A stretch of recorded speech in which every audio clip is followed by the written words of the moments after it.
All right, I'm here in Ottawa. My name is Haku, Ming, King Tonga, King Haku, whatever you call me. Just make sure you watch this, the Hannibal TV, that I'm proud of, and be part of it, to be here and talk to you all.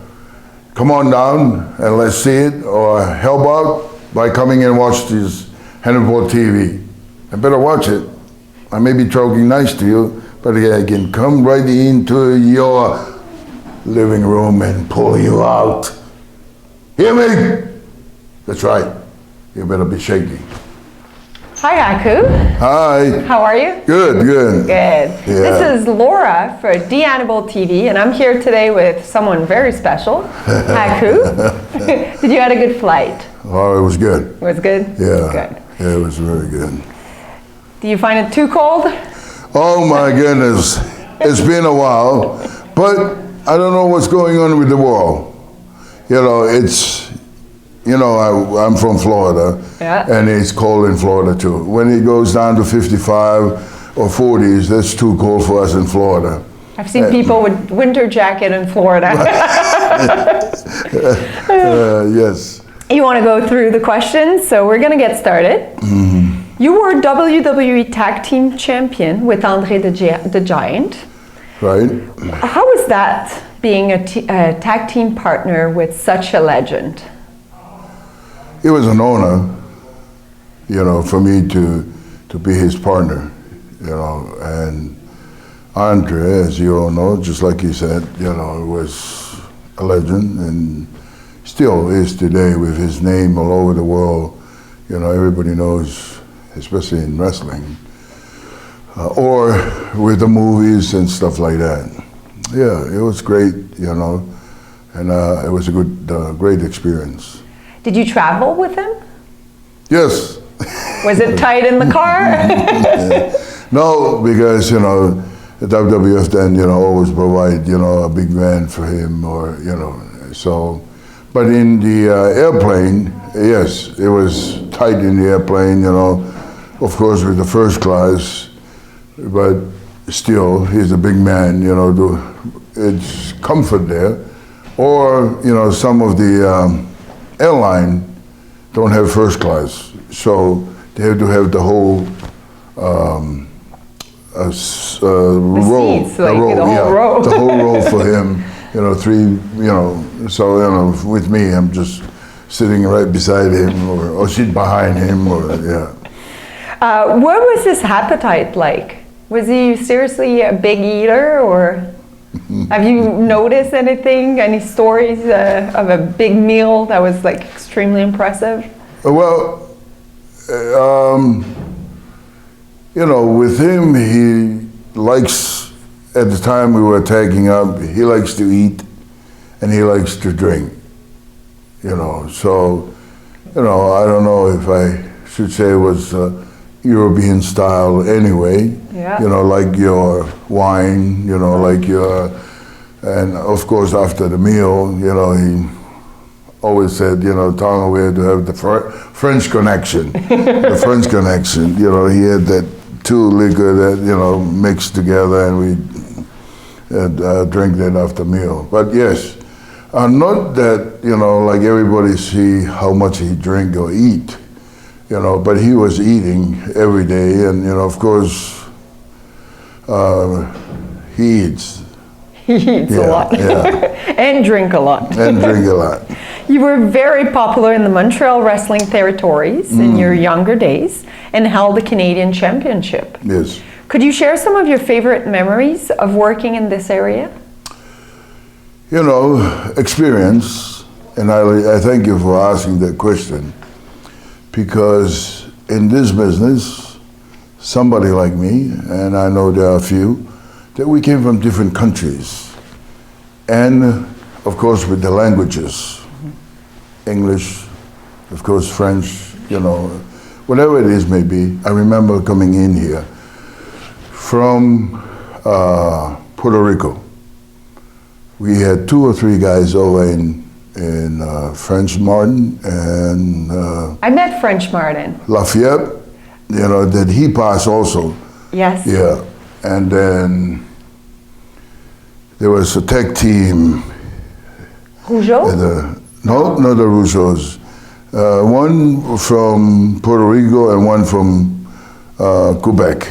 I can't bring the name, but you know, they were there at the time that I was. So when they left Puerto Rico, and I guess I made a good expression in them, they called back that they were looking for a heel. Yeah, so, okay, you know. But it was the time right there, so they brought me in to go back. And but before I left, everybody's talking about the language. Oh, you won't like it there because, you know, they speak French, you know, they'll snub you because they don't like the, you know, ugly Americans and all that stuff, you know, all this story like that, you know, here I am, I'm trying to learn how to speak English, and I'm in a Hispanic country, I'm trying to learn at least a little Spanish, right? And I'm coming over, so I said to myself, well, must be somebody speaking, you know, English there, I'm sure, but in the same time, you know, hey, I can always learn how to speak French. That my favorite is that, you know, yeah, Darzen Tyler. I said, Darzen, whatever I can say, you know, tell the fans is a bad guy, you know. He said, Haku, or Tonga, whatever at the time, you know. But yeah, and that was something, you know, anybody shouldn't be afraid because of the language, because that's a lovely thing to learn, the cultures, of course, you know, they're doing. I love it there. Good. Yeah, I love it there. You feuded with Dino Bravo during during that same times. Any thoughts on his murder and how it was allegedly committed by a mob hit?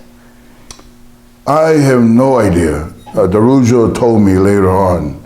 But the time I was there with him, you know, you hear all kind of stories about his uncle was, you know, with the mob and all this stuff, you know, we didn't know anything, never meet anybody, you know, that's like that. But, you know, of course, you're working with a bunch of,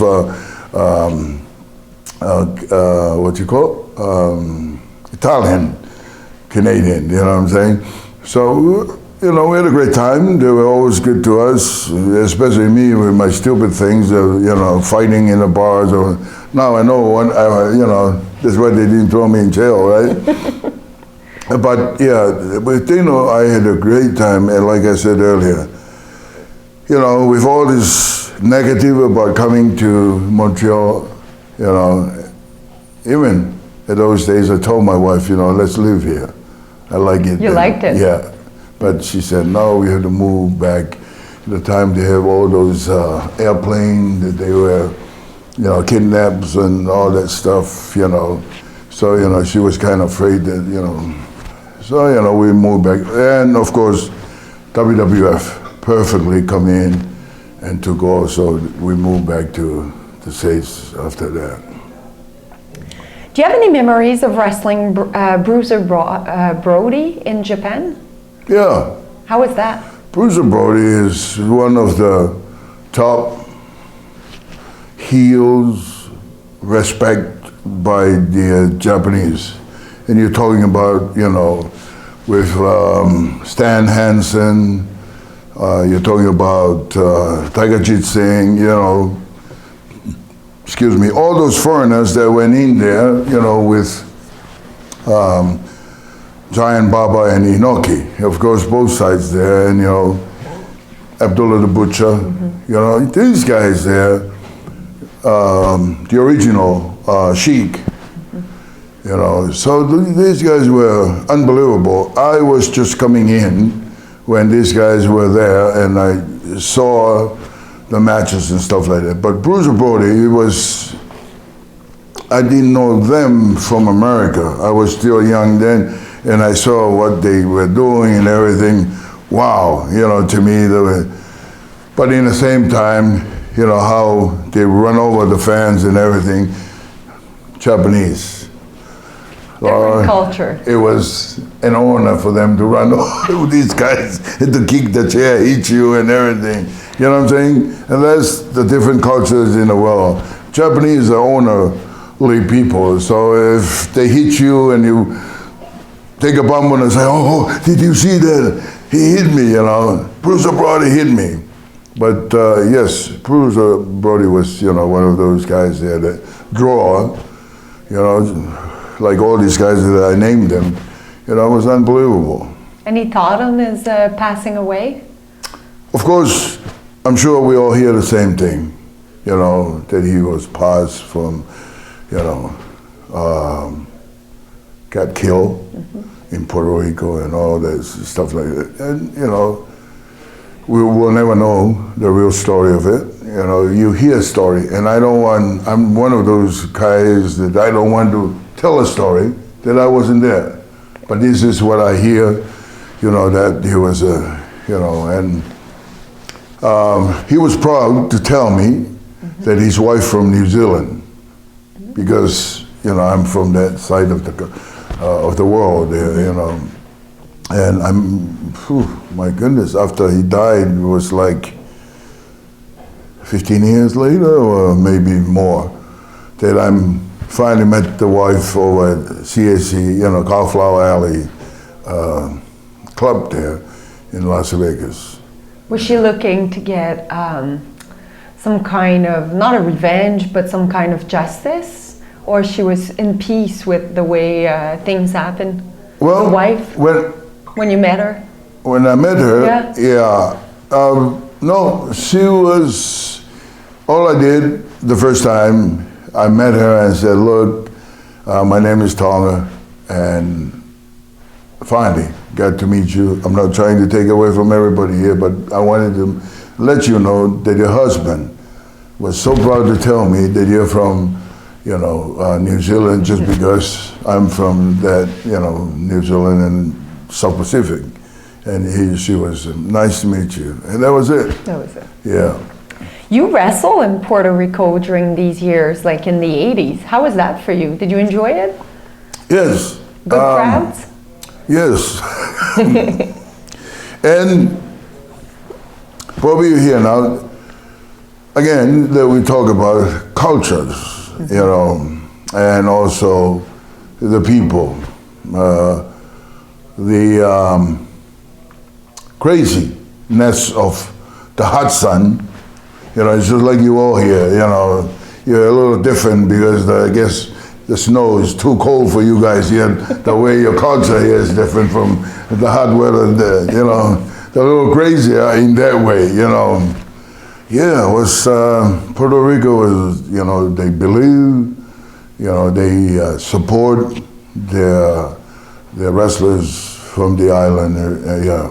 And, you know, me, just happened that I looked like them, but I didn't speak the language, you know, with the afro and, you know, the way I was looking and everything, you know. And they hate me, but in the same time, either love me or respect me. I think they respect me. They love to hate you. Yeah, you know what I'm saying? Yeah. They love to hate me. That's what, and that was the thing with Puerto Rico. And that was my first break, also to work on top, you know. Again, they were looking for a heel. Dusty Rhodes was the one who sent me over there with Carlos Colon, and, you know, and I guess, okay, let's push him and see what can we, you know. But, you know, of course, again, I keep coming to what your first question, because it's very important to me, you know, about the language. You know, they didn't want to turn me to be a good guy because I can't speak Spanish. Yeah. But they don't realize, you know, hey, if they love you, if they respect you, this guy is gonna get over, no matter where he's from. If he works hard, you know, that they like the way I work and my style, they'll love me. And that's what happened. You know, once they turned me from bad guy to good guy, it was unbelievable. Very you nice. know. Arlie Ray speak very highly of you in his book. Yes. He unfortunately passed away last year. Could you share any memory with us about Arlie? Yeah. Maybe one or two? Harley Ray's very respected. Again, with Japan, the first time I met him, he was the Fungs, those champions, you know, him at the time, when he came in, you know, us young boys, I was one of the young boys then, you know, I found out later that Barbara put me with him to go and pick up his bags, make sure that he's on time to the bus, what he wants and everything, you know. Because he wasn't good with schedule? No, that's the respect. Ah, sorry. Yeah, for the champion, I was there. But the rest of them, they have the guys, the other wrestlers, young ones, to call them and, you know, let them know, you know, we're living, that's the routine they have there, they had there. We're leaving at 4 o'clock, and you know, it's about 20 minutes before 4, you know, if you don't mind, start coming down. So, you know, and a lot of them been there so many times, so they know. But Harley Race, Baba wants me to start learning how to speak English, and he put me with Harley Race. The little that he knows, Harley Race smokes a lot, and he doesn't speak much. So, for example, Harley, you ready? And, you know, he's already down, you know, at the lobby because he's smoking. Okay, sir, you know. We're going. Come, please. You know, at the time, with my little English, you know, he was just smiling. And then later on, you know, because of that, I guess he, you know, likes me and everything. All of a sudden, I pop up here in America. But they know also that's where they send us and get us prepared for the future. And then they send back to Japan, and, you know, they do everything, you know, like we, at the time, they send a magazine, a person, or a newspaper, you know, person for a month, and write about us and send to Japan. That's how they build us in those days. And yes, you know, I have so much respect for him. And the other one is when WWF gave me the king, it was from him. Oh, so that was true. Yes. He gave you his blessing to take over that gimmick. To take over the gimmick. Must have felt very good. Oh yeah, I was grateful. Like I said, you know, so many things that, you know, I was blessed with. And I thank God every day for that. That's good. You wrestled Hulk Hogan on an episode of Saturday Night's main event where you were King Haku. What was your memory of that match? And how was your relationship with Hogan over the years? Hogan is a Floridian. And let me tell you, with WWF at the time, great champion, great person, Hogan. Because in this way, we had a meeting that McMahon then said, look, wherever you want to live, we'll fly you out. Just like that. And then, you know, everybody was there for this big meeting. It was the first time, I believe. And so Hogan got up, never forget that, and he look, guys, just wanted to let you know. And he was right at the time, you know. Florida is a beautiful place. I was born there, I was raised there. Right now, the economy is good. It's time, you know, for you guys to buy a home there. It's cheap, and it's, you know, that you'll be able to. You know, you guys, up to you, whatever you want to do, but that, you know, I never forget that, you know. Did you follow his lead? Did you buy a home? Yeah, you did, okay. I still live in that house, you know. Yeah, and he was, you know, and that was the thing. The match, of course, you had to wrestle at the time with Hogan. He's the champion. That's the only one. That's the only time you're going to make some money. Wrestling the champion. Otherwise, no. Was it one of your best payday? Yes, of It course. was? Oh yeah. Yeah? Every time you wrestle him, it's one of beside being with the giant, and you wrestle with him. Continuously on TV. Those days where you're not on TV, you don't pay as much as everybody else. But it was great. Hogan is one of and he loves his people from Florida. Christmas party. Were you invited? Invite of all of us, 2 or 3 Christmas in a row. Still to this day, or back then? No, back then. Okay. Back then, yeah. Do you have a relationship with him today? That's one thing about the wrestlers. You don't call them, but once you see each other, it was just like yesterday. Then you just came, you're a little bit older, but we all love each other. There's something about the wrestlers. We maybe fight with each other, but once we see each other, at least that's me. That's you, probably. Arn Anderson has said you used to travel with him, and you are one of his favorite people in the wrestling business. Do you have any memories you could share with us about Arn? Is that Arn Anderson? Yeah. Yes, okay. Yeah, Arn is a great worker. Okay. Great mind for the business. 4 Horsemen. Those are the things. You have the list to go on and on. With Arn, and we used to travel together on the road and everything. And I just heard that he's one of the agents for AEW. So yeah. Did well. The Barbarian has said on record you're one of his far tougher than him. You're far tougher than him. Do you think it's true, or he's just being modest? Yeah, he's just being modest. Yeah. There are people, as we all know, the quiet people is the one we have to watch. We never know, you know what I'm saying? Because my father was like that. He reminds me of my father. He's quiet until, he's get mad, and then, see you. Do you have any of his story of the Barbarian being tough, like acting off as a really tough? Well, Barbarian and I grew up in Tonga. Did you knew each other back then? Yeah. Oh, you did? Yeah. And then we went to the same high school. Yeah. I don't want to tell this. He's a little bit older than me, but but he's look younger than me, you know what I'm saying?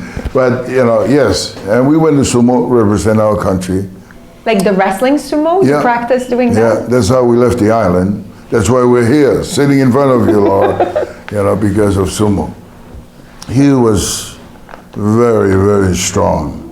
Barbarian was the balance in him was unbelievable. We were 6 of us, and of course the rest of the Japanese. I was pretty good, the youngest, but I was good in that way with the techniques and stuff like that. But when it's come, time to, even with the techniques, I have to, move him around because he get that balance, he will, very, very strong. You're technically part of the New Japan Wrestling Bullet Club. Faction that your son Tama Tonga has been very successful with. You must be very proud. Yes. Yes. New Japan is now doing events in the United States more regularly. Is there any chance that you might be competing with them? Well, I did twice already, with that I was grateful for the ideas and stuff like that. San Francisco and now, of course, here. In the Madison Square Garden. With the Madison Square Garden one, I was very surprised because in my mind, and from then, I can never say never. It's like that movie, with Sean Connery and the thing, never say never. Because I didn't know in million years, didn't even think that, we are going to end up at the Madison Square Garden together, because they have their rules, they have their way, you know, and then of course with McMahon, you know, the way he runs things, he always, you know, stop everybody using what he's using, you know, arenas that the old days. But yes, very proud of Tonga, Tonga, and the upcoming, you know, we have the youngest boy also, Higureo, is in England, you know, working his way up, you know, so, yes, and also, you know, he's starting this thing out of, that, you know, in mind that they were thinking about is called the party after, Bullet Club party after WrestleMania. And, you know, so far so good, you know. I love you know, to see that, the creative of things. And, you know, you go back, as you see, all these guys, Dwayne, it's not just wrestling, movies and all that stuff, you know, he's going into YouTube, all that stuff is unbelievable. And, you know, that's all I ask, for them to, you know, to be better than I do. Mm-hmm. You know what I'm saying? Are all your kids in wrestling? No. Yes, except my daughter, the oldest. She didn't want to do anything with that? Well, you know, but our grandson, oh, is he? Is his father is George Murdoch, you know, so yeah, that's the part of her in wrestling, you know, is the son, you know, the one of the wrestlers there. You're very happy of the New Japan US extension then? Expansion. You think it's a good thing? It's a great thing. It's a great thing. Because, like you guys here, for example, you know, imagine if you get big, that big, that you know what I'm saying? You're big now here, but you need to go out, for example. You know what I'm saying? No, it's true. Because this is what it is. I don't think about myself, just about myself and my family. That I thank God every day, you know, with the Samoan dynasty and all of us there. We appreciate these companies that are popping up, AEW, you know, all this, because it gives jobs, works for all these guys calling themselves wrestlers. Yes. You know what I'm saying? So that's my point, is it's good for all these people to be able to get a job, to go to work, you know, to get their dream come true. It's true. Right? More opportunities. More opportunities. Kevin Sullivan has been one of your biggest supporters over the years and managed you in the Dungeon of Doom when you were in WCW. Any memories of working with Sullivan? Our fans love him. He's a big part of the Hannibal TV. You know, the devil that we call, because he have ideas, and you know, with him at WCW being the booker and all that stuff, people, companies that still use him today with his way of visualing thing for now and the future. So yeah, you know, again, as being part of me that I have the Japanese, you know, I always respect these people, you know, kind of, all right, just tell me what I have to do and I'll do it the best I can. So, you know, yeah, we talk and all this stuff, we have meal and everything, but I never talk to him about the business. Okay. But I watch him and learn from what he's doing, and, you know, even today, he still call me up and, you know, see what's going on, and, you know, if I want to go somewhere, you know, he's booking, there's opportunity somewhere. He's booking for New England, isn't he? Or is he doing something for England? No? Yeah. Yeah, he is, yeah. He's involved. Yeah, he's involved. Yeah. But that's him, you know, you never know where he's gonna pop out that, you know. You're very close with Dwayne "The Rock" Johnson, you were, and bought you a truck several years ago as a gift. Could you tell us that story? Yeah, every year I go up there to ask for autograph from what I do now. I'm working for these gentleman, David Moss, since I left WWF, and he have a foundation. So every time, you know, I go up there, just asking his mother to get me and you know, I'll go up and pick up the autograph signing, you know. So one time, that year, I went up to pick it up, you know, and she said, well, Dwayne wants to see you, you know, since you're coming in, you know, and he's in town. So I said, okay.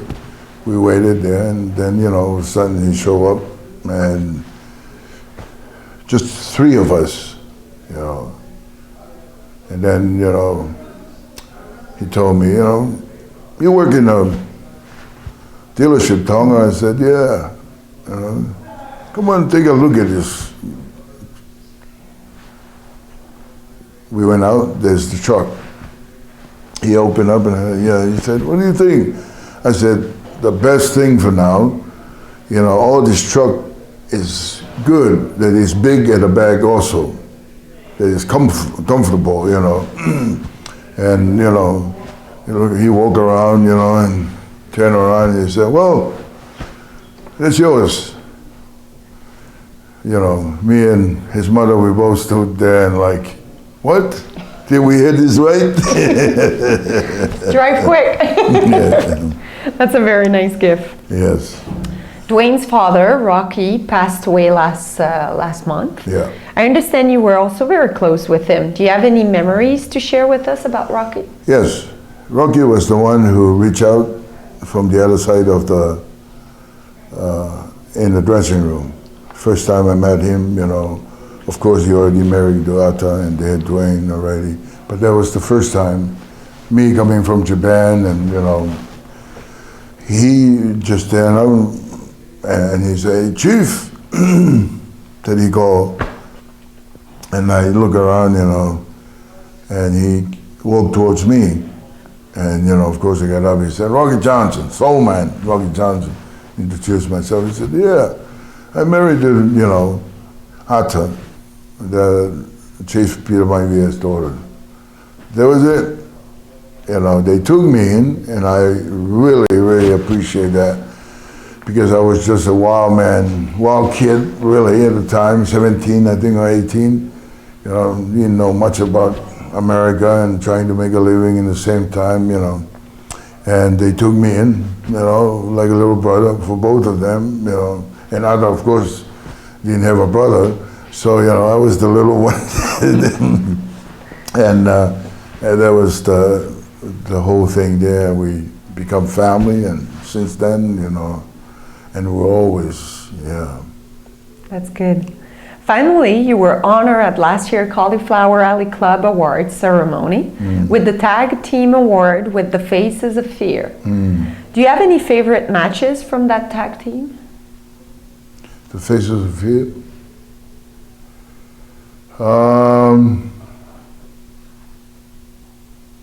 So many matches. Now, good question, but you know, it's just, let me say this, all the matches were good. As I always say that, because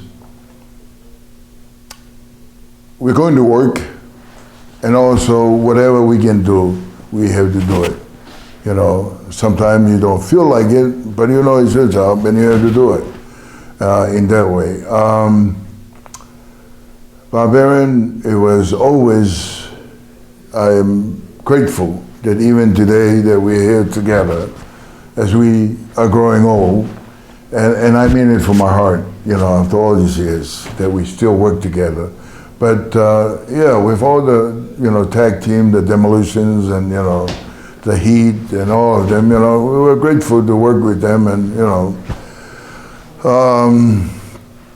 and still is that we're still the Faces of Fear. And, you know, of course, last year we were honored, you know. I look at it as, you know, I thank you, but, you know, I appreciate the recognition. Yeah. Will you be at this year's Cauliflower Alley convention? Yes. You will? Yes, okay. I will. Very good. Last one. Do you have any closing remark for our Great North Wrestling fans or for the Hannibal TV fan on YouTube that will be watching this interview? Well, I just like to say thank you to the fans, and please don't stop supporting, because we need you, you know, to support the Hannibal production and, you know, the Great North, because, you know, in order for these sports to keep going is up to the fans. And, you know, I can see that he's trying to bring all the different, you know, wrestlers, great wrestlers, and, you know, great talkers and everybody. But yes, we need to support the fans out there, not just with the camera, not just, you know, Facebook and all this stuff, whatever it needs to be helped, you know, he needs you guys to support him. And we also thankful and appreciate, you know, we also part of it, that, you know, we still come in and sign autograph and wrestle because of the fans out there. And you're also going to be at the WrestleCon, aren't you?